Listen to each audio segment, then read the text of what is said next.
ഇല്ലാത്ത രോഗം ഉണ്ടോ എന്നുള്ള സംശയം. അതായത് ഹൈപ്പോകോൺട്രിയാക്കൽ ഡെലൂഷൻ എന്ന് പറയും. അതായത് എനിക്കൊരു വയറ്റിൽ ക്യാൻസർ ആണെന്നുള്ള സംശയമാണ്. ഞാൻ എന്നിട്ട് അതനുസരിച്ച് എല്ലാ വിധത്തിലും ഇൻവെസ്റ്റിഗേഷൻ ചെയ്യുന്നു, ഗാസ്ട്രോൻട്രോളജിസ്റ്റുകളെ മറ്റെല്ലാവരും കാണുന്നു, സ്കാൻ ചെയ്യുന്നു, വേറെ ആൻജിയോ എടുക്കുന്നു, MRI ചെയ്യുന്നു, എന്നിട്ടും മാറുന്നില്ല. ഡോക്ടറെ കാണുന്നു, ടെസ്റ്റ് ചെയ്യുന്നു, വീണ്ടും വേറെ ഡോക്ടറെ കാണുന്നു, ഇങ്ങനെ കണ്ടുകൊണ്ടേ ഡോക്ടർ ഷോപ്പിംഗ് എന്ന് പറയും. ഹൈപ്പോകോൺട്രിയാക്കൽ ഡെലൂഷൻ.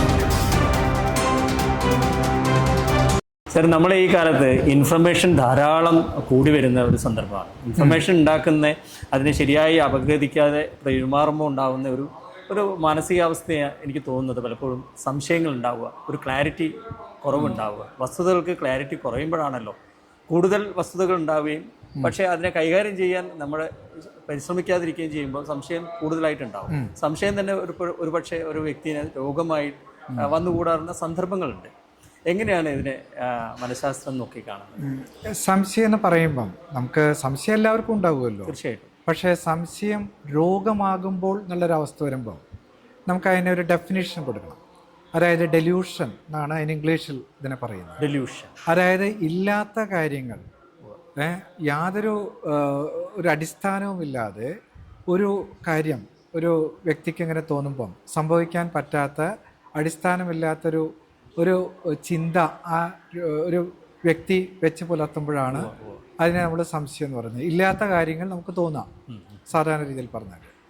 അപ്പോൾ അതാണ് ഈ സംശയം. അതൊരു രോഗമാണ്. അപ്പോൾ ഇല്ലാത്ത കാര്യങ്ങൾ തോന്നുന്ന സംശയം ഡെലൂഷനാണ്. അതിനെ നമ്മൾ ഡെലൂഷണൽ ഡിസോർഡർ എന്ന് പറയും. അതായത് സംശയ രോഗങ്ങൾ. അടിസ്ഥാനപരമായിട്ട് പറയുമ്പം നമ്മുടെ തലച്ചോറിൽ നമ്മുടെ ചിന്തകളെയൊക്കെ നിയന്ത്രിക്കാൻ വേണ്ട ഡോപ്പമിൻ എന്ന് പറയുന്ന ഒരു ന്യൂറോ ട്രാൻസ്മിറ്റർ, ഒരു രാസപരിവാഹ വസ്തുവിൻ്റെ അളവ് നമ്മുടെ തലച്ചോറിൽ കൂടുമ്പം ആവശ്യത്തിനേക്കാൾ കൂടുമ്പം ആണ് അത് സംശയങ്ങൾക്ക് കാരണമാക്കുന്നത്. ഇതാണ് അതിൻ്റെ ബയോളജിക്കലായിട്ടുള്ള കാരണം. ഇനി ഈ സംശയത്തിന് ചില നമ്മുടെ ചുറ്റുപാടുകളിൽ നിന്നും നമുക്കൊരു സൈക്കോളജിക്കലായിട്ട് പറയുമ്പം വളരെ രസകരമായിട്ടുള്ളൊരു കാര്യമുണ്ട്. നമുക്ക് അതിനെ പാരനോയിഡ് സ്യൂഡോ കമ്മ്യൂണിറ്റി എന്നൊക്കെ പറയും. അതായത് നമുക്ക് ഒരു കണക്ഷനും ഇല്ലാത്ത പുതിയൊരു ലാംഗ്വേജ്, പുതിയൊരു കൾച്ചർ, നമുക്കറിയാത്ത ടോട്ടലി ഒരു വ്യത്യസ്തമായിട്ടുള്ളൊരു കൾച്ചറിലേക്ക് ഒരു സ്ഥലത്തേക്ക് നമ്മൾ പോയി കഴിഞ്ഞാൽ ചിലപ്പോൾ അവർ പറയുന്ന ഭാഷ നമുക്ക് അറിയില്ല, അവരെന്തൊക്കെയാണ് ചെയ്യുന്നത് നമുക്കറിയില്ല. ചിലപ്പോൾ അവരുടെ ഭാഷയും അവരുടെ ആക്ഷൻസ് ഇതൊക്കെ കാണുമ്പോൾ ഇതെന്തോ അവന്മാർ നമുക്കെതിരെ എന്തോ ചെയ്യാൻ പോവുകയാണോ എന്നുള്ള സംശയം വരും. അങ്ങനെ ഉടലെടുക്കുന്ന അതാണ് അതിൻ്റെ സൈക്കോളജിക്കൽ എക്സ്പ്ലനേഷൻ ഇത്തരത്തിലുള്ള ഡെലൂഷന്. മറ്റ് ബയോളജിക്കലാണ്, ഡോപ്പമിൻ കൂടുന്നു. എന്തായാലും ഇത്തരത്തിലുള്ള ബയോളജിക്കലും അതായത് ജൈവശാസ്ത്രപരമായിട്ടുള്ള കാര്യങ്ങളും ചുറ്റുപാടുകളിൽ നിന്നുള്ള പ്രശ്നങ്ങളും എല്ലാം ഒന്നിച്ച് ഒരു വ്യക്തിയിൽ വരുമ്പോഴാണ് ഇത് ആ വ്യക്തിയിൽ ഒരു സംശയ രോഗം ആയിട്ട് മാറുന്നത്. അപ്പോൾ ഇനി നമുക്ക് പെട്ടെന്ന് പറയാം സംശയരോഗങ്ങൾ എന്തൊക്കെയാണെന്ന് വെച്ചാൽ, ഏറ്റവും കൂടുതൽ നമ്മുടെ സമൂഹത്തിൽ കാണപ്പെടുന്ന ഒരു സംശയരോഗമാണ് ഡെലൂഷൻ ഓഫ് പെർസിക്യൂഷൻ എന്ന് പറയും. അതായത് നമ്മളെ പീഡിപ്പിക്കുന്നുണ്ടോ എന്നുള്ള സംശയം. ഉദാഹരണത്തിന് എന്നെ ആരോ ഫോളോ ചെയ്യുന്നു, അല്ലെങ്കിൽ അതൊരു മറ്റുള്ളവരൊക്കെ സംസാരിക്കുമ്പോൾ അവന്മാരൊക്കെ എന്നെ പറ്റി എന്തോ പറയുകയാണ്, എന്നെ നോക്കി ചിരിക്കുന്നു, എന്നെ കളിയാക്കി ചിരിക്കുകയാണ്, എന്നെ മാത്രം ഉദ്ദേശിച്ചിട്ടുള്ളതാണ് എന്ന് പറയുന്ന ടി വിയിൽ കാണുന്ന സീൻസൊക്കെ എന്നെ ഉദ്ദേശിച്ച് പറയുന്നതാണെന്ന് പറയും. അല്ലെങ്കിൽ അപ്പുറത്ത് കുറച്ച് ആൾക്കാർ കൂട്ടം കൂടി നിൽക്കുന്നത് എന്നെ തട്ടിക്കൊണ്ടുപോകാനാണോ, എന്നെ പിടിച്ചു കൊണ്ടുപോകാനാണോ, ഭക്ഷണത്തിൽ വിഷം ചേർത്ത് തരുന്നോ, കൊല്ലുമോ. ഇതാണ് പെർസിക്യൂട്ടറി ഡെലൂഷൻ. അതായത് തന്നെ പീഡിപ്പിക്കുന്നുണ്ടോ സംശയം. പിന്നെ ഭയങ്കര പ്രധാനപ്പെട്ട ഒരു സംശയമുള്ളത് ഡെലൂഷൻ ഓഫ് ഇൻഫിഡലിറ്റി. ഭർത്താവിന് ഭാര്യയെ സംശയം, ഭാര്യയ്ക്ക് ഭർത്താവിനെ സംശയം. അപ്പോൾ അങ്ങനെ വരുമ്പം ഈ ഭർത്താവ് വീട്ടിൽ നിന്ന് പുറത്തൊക്കെ ഇറങ്ങി പോകുമ്പം ഭാര്യ പിന്നാലെ പോകുന്നു, അവരെങ്ങോട്ട് പോകുന്നു. അല്ലെങ്കിൽ ഭർത്താവ് ഭാര്യയുടെ ഫോൺ മുഴുവൻ ചെക്ക് ചെയ്യുന്നു, ലോഗ് ലിസ്റ്റ് നോക്കുന്നു, ഡ്രസ്സ് അടിവസ്ത്രം പരിശോധിക്കുന്നു, അല്ലെ സ്റ്റെയിനോ പാടുകളൊക്കെ ഉണ്ടോ, ബെഡിൽ ആരെങ്കിലുമൊക്കെ വന്ന് ഇവരായിട്ട് എന്തെങ്കിലും ബന്ധങ്ങളുണ്ടായോ നോക്കുന്നു. അത് ഭയങ്കര ബുദ്ധിമുട്ട് പിടിച്ച സംശയമാണ്. പലപ്പോഴും കൊലപാതകത്തിലേക്കും ഡിവോഴ്സിലേക്കൊക്കെ എത്തിക്കുന്ന സംശയമാണ്. നമ്മുടെ തളത്തിൽ ദിനേശനല്ലേ അല്ലേ, ആലമാരയുടെ ഉള്ളിൽ ശ്രീനിവാസൻ ഭാര്യയുടെ കാമുകന്മാരെ നോക്കാനായിട്ട് ചെയ്യുന്നുണ്ടല്ലോ. അത് രണ്ടാമത്തെ തരത്തിലുള്ള സംശയം.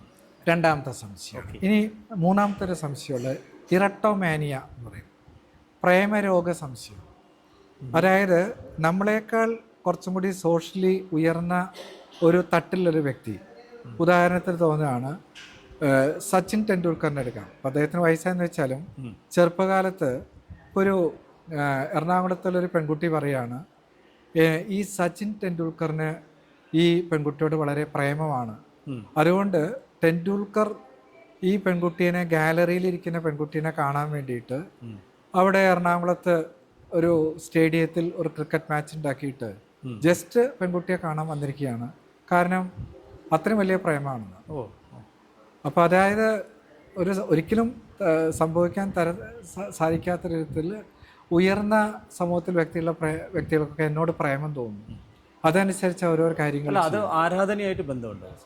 ആരാധനയല്ല. ആരാധന എന്ന് പറയുമ്പോൾ നമ്മൾ അങ്ങോട്ട് ഒരു വ്യക്തിയോട് തോന്നുന്ന ആരാധനയില്ല. ഇതിപ്പോൾ ആ വ്യക്തിക്ക് ഇങ്ങോട്ട് വരുന്നതാണ്, വേറെ ആരും അറിയുന്നില്ല എന്ന് പറയുന്നു. ആ വ്യക്തി അതനുസരിച്ച് ഗിഫ്റ്റുകളൊക്കെ അയച്ചു കൊടുക്കുന്നു, അല്ലെങ്കിൽ ഇങ്ങനെ ഒരേ പാർട്ടി അറേഞ്ച് ചെയ്യുന്നു. ഇല്ലാത്ത കാര്യമാണ്, അങ്ങനെയുള്ള സംശയമുണ്ട്. പിന്നെ ഇല്ലാത്ത രോഗം ഉണ്ടോ എന്നുള്ള സംശയം, അതായത് ഹൈപ്പോകോൺട്രിയാക്കൽ ഡെല്യൂഷൻ എന്നൊക്കെ പറയും. അതായത് എനിക്കൊരു വയറ്റിൽ ക്യാൻസർ ആണെന്നുള്ള സംശയമാണ്. ഞാൻ എന്നിട്ട് അതനുസരിച്ച് എല്ലാ വിധത്തിലും ഇൻവെസ്റ്റിഗേഷൻ ചെയ്യുന്നു, ഗ്യാസ്ട്രോൻട്രോളജിസ്റ്റുകളെ മറ്റെല്ലാവരും കാണുന്നു, സ്കാൻ ചെയ്യുന്നു, വേറെ ആൻജിയോ എടുക്കുന്നു, MRI ചെയ്യുന്നു, എന്നിട്ടും മാറുന്നില്ല. ഡോക്ടറെ കാണുന്നു, ടെസ്റ്റ് ചെയ്യുന്നു, വീണ്ടും വേറെ ഡോക്ടറെ കാണുന്നു, ഇങ്ങനെ കണ്ടുകൊണ്ടേ ഡോക്ടർ ഷോപ്പിംഗ് എന്ന് പറയും, ഹൈപ്പോകോൺട്രിയാക്കൽ ഡെല്യൂഷൻ. പിന്നെ ഈ ഡിസ്മോർഫോഫോബിക് ഡെല്യൂഷൻ എന്നൊക്കെ പറയും. അവർ കൂടുതലായിട്ടും പ്ലാസ്റ്റിക് സർജൻസിൻ്റെ അടുത്തൊക്കെ എത്തുക. അതായത് അവർക്ക് തോന്നുന്നു ഡിഫക്റ്റ്, ചെറിയൊരു മൂക്കിനൊരു ഡിഫക്റ്റ് ഉണ്ട്, മുഖം ചെരിഞ്ഞിരിക്കുന്നു, അങ്ങനെയൊക്കെ പറഞ്ഞിട്ട് ഇവർ പ്ലാസ്റ്റിക് സർജനെ കാണും. പ്ലാസ്റ്റിക് സർജൻ ചിലപ്പോൾ ഇത് ഇവരുടെ ഡെല്യൂഷനാണെന്ന് മനസ്സിലാക്കിയില്ലെങ്കിൽ സർജറിയൊക്കെ ചെയ്യും. അപ്പോൾ ഡിഫക്റ്റിനുള്ള സർജറി ചെയ്യും. ഒരാഴ്ച കഴിഞ്ഞിട്ട് പറയുന്നത് ഡോക്ടറെ ആ ഡിഫക്റ്റ് ഇപ്പോഴും ഉണ്ടെന്ന്. സർജറി കഴിഞ്ഞു, ഡിഫക്റ്റ് ഇപ്പോഴും മാറിയിട്ടില്ല. പ്ലാസ്റ്റിക് സർജൻ പെട്ടുപോകും, കേസൊക്കെ കൊടുക്കും ചിലപ്പോൾ. കാരണം സർജറി ചെയ്തു, സർജറി സക്സസ് ആയില്ല. അപ്പോൾ പ്ലാസ്റ്റിക് സർജൻ സൂക്ഷിക്കണം. ഇത്തരത്തിലുള്ള ഇമാജിനറി ഡിഫക്റ്റായിട്ട് വരുന്ന ഒരാളാണെങ്കിൽ സർജറി കൊണ്ട് കാര്യമില്ല. അപ്പോൾ ഇത്തരത്തിലുള്ള പല തരത്തിലുള്ള ഡെല്യൂഷൻസ് ഉണ്ട്. അപ്പോൾ ഈ ഡെല്യൂഷൻസ് എല്ലാം പുറത്തേക്ക് കണ്ടാൽ യാതൊരു കുഴപ്പമുണ്ടായില്ല വ്യക്തികൾക്ക്, എല്ലാ ജോലികളും ചെയ്യുന്നു, കാര്യങ്ങളൊക്കെ ഓക്കെയാണ്. പക്ഷേ ഇത്തരത്തിലുള്ള ഡെല്യൂഷൻസ് പലപ്പോഴും അവരായിട്ട് അടുത്ത് ബന്ധപ്പെട്ട ഭാര്യയ്ക്കോ അല്ലെങ്കിൽ സ്വന്തം വീട്ടുകാർക്കോ മാത്രമേ മനസ്സിലാക്കാനായിട്ട് സാധിക്കുള്ളൂ. അപ്പോൾ ഇവരിങ്ങനെ ഡെല്യൂഷനായിട്ട് നടക്കും, പുറത്തേക്ക് കാണുമ്പോൾ കുഴപ്പമുണ്ടാവില്ല, ജോലിയെല്ലാം ചെയ്യും, പക്ഷെ അത് അവരുടെ ജീവിതത്തെ ബാധിക്കും, കുടുംബ ജീവിതത്തെ ബാധിക്കും. അതുകൊണ്ട് തന്നെ സ്വമേധയാ ഇവർ ഡോക്ടറെ അടുത്തേക്ക് വരാറില്ല ചികിത്സയ്ക്ക്. മിക്കവാറും ആ കുടുംബത്തിൽ സംഭവിക്കുന്ന പ്രശ്നങ്ങളെ കൊണ്ട്, പ്രത്യേകിച്ചും ഡെലിവേഷൻ ഓഫ് ഇൻഫെർട്ടിലിറ്റി ഒക്കെ ആണെങ്കിൽ ജീവിതം വളരെ ദുസ്സഹമായിരിക്കും. അപ്പോൾ ഇതിനെ വീട്ടുകാർ കൊണ്ടുവന്ന് ഒരു പരിധിവരെ ബലമായിട്ട് ചികിത്സ ചെയ്യും. ആ ഡോപ്പമിൻ്റെ അളവ് കുറയ്ക്കാനുള്ള മരുന്നുകളും മറ്റ് ബയോളജിക്കലായിട്ടുള്ള ചികിത്സകളൊക്കെ ഉണ്ട്. അത്തരത്തിലുള്ള ചികിത്സകളൊക്കെ കൊടുത്താൽ മാത്രമാണ് ഇത് മാറുള്ളൂ. കണ്ടുപിടിക്കേണ്ടതും അധികമായിട്ടുള്ള കോംപ്ലിക്കേഷൻസിന് പോകുന്ന ഒരു മാനസിക രോഗമാണ്, കണ്ടുപിടിക്കാൻ പ്രയാസമാണ്. അതുകൊണ്ടാണ് ഞാൻ അതിനെപ്പറ്റി പ്രത്യേകിച്ച് പറയുന്നത്. ചികിത്സയിലെ കുടുംബാംഗങ്ങളുടെ പങ്കും വളരെ പ്രധാനപ്പെട്ടാണ്. കാരണം രോഗി ചികിത്സയ്ക്ക് വരികയോ മരുന്ന് കഴിക്കാനൊക്കെ സാധ്യതയില്ല. അതുകൊണ്ട് അവർ നിർബന്ധിച്ച് ചികിത്സിക്കേണ്ട ഒരു വിഭാഗമാണ്. സാർ, അതേപോലെ തന്നെ സംശയരോഗത്തിന് ചികിത്സ ഉണ്ടോ? സംശയരോഗത്തിന് ചികിത്സ തീർച്ചയായിട്ടും ഉണ്ട്. ഞാൻ പറഞ്ഞല്ലോ, സംശയരോഗത്തിൽ രോഗികൾ ഒരിക്കലും സ്വമേധയാ ഡോക്ടറെ അടുത്തേക്ക് വരില്ല. കാരണം ഡെല്യൂഷൻ ഓഫ് പെർസിക്യൂഷൻ, എന്നെ പീഡിപ്പിക്കുന്നുള്ള വ്യക്തിക്ക് അത് സംശയമായിട്ടല്ല തോന്നുക, അയാളെ ശരിക്കും പീഡിപ്പിക്കുന്നതായിട്ടാണ് തോന്നുക. അപ്പോൾ അതുകൊണ്ട് ബുദ്ധിമുട്ട് അനുഭവിക്കുന്ന ചുറ്റുവട്ടത്തെ ചുറ്റുമുള്ള ആൾക്കാരായിരിക്കും. അപ്പോൾ അവർ എത്രയും നേരത്തെ രോഗിയെ ഡോക്ടറെ അടുത്ത് കൊണ്ടുവരികയും ചികിത്സയ്ക്ക് പ്രേരിപ്പിക്കുകയും ഒരു പരിധിവരെ ചിലപ്പം ആശുപത്രിയിൽ പ്രവേശിപ്പിച്ച് നിർബന്ധമായിട്ടും മെഡിസിൻ കൊടുത്ത് അയാൾക്കൊരു ഇൻസൈറ്റ് കിട്ടാനുള്ളൊരു പ്രക്രിയയുണ്ട്. രോഗമില്ല എന്നുള്ള തോന്നുന്ന വ്യക്തിക്ക് രോഗം ഉണ്ടെന്ന തോന്നൽ ഉണ്ടാക്കിയെടുക്കുകയും മരുന്ന് കഴിക്കാനായിട്ട് പ്രേരിപ്പിക്കുകയും എത്തിക്കുന്ന ഒരു ഫേസാണ് ചികിത്സയുടെ ഏറ്റവും ദുർഘടമായിട്ടുള്ള ആദ്യത്തെ ഒരു ഫേസ്. ആ ഫേസിൽ നമുക്ക് ഡോക്ടർ നിർബന്ധമായിട്ടും രോഗിയുടെ ചിലപ്പം ആ ഒരു താല്പര്യമില്ലെങ്കിലും അതിന് വിപരീതമായിട്ട് ചികിത്സിപ്പിക്കേണ്ടി വരും. അങ്ങനെ കൊടുത്ത് തുടർ ചികിത്സയ്ക്കും രോഗികളുടെ ബന്ധുക്കളെ അവരെ പഠിപ്പിച്ച് വേണം ചികിത്സിക്കാനായിട്ട്.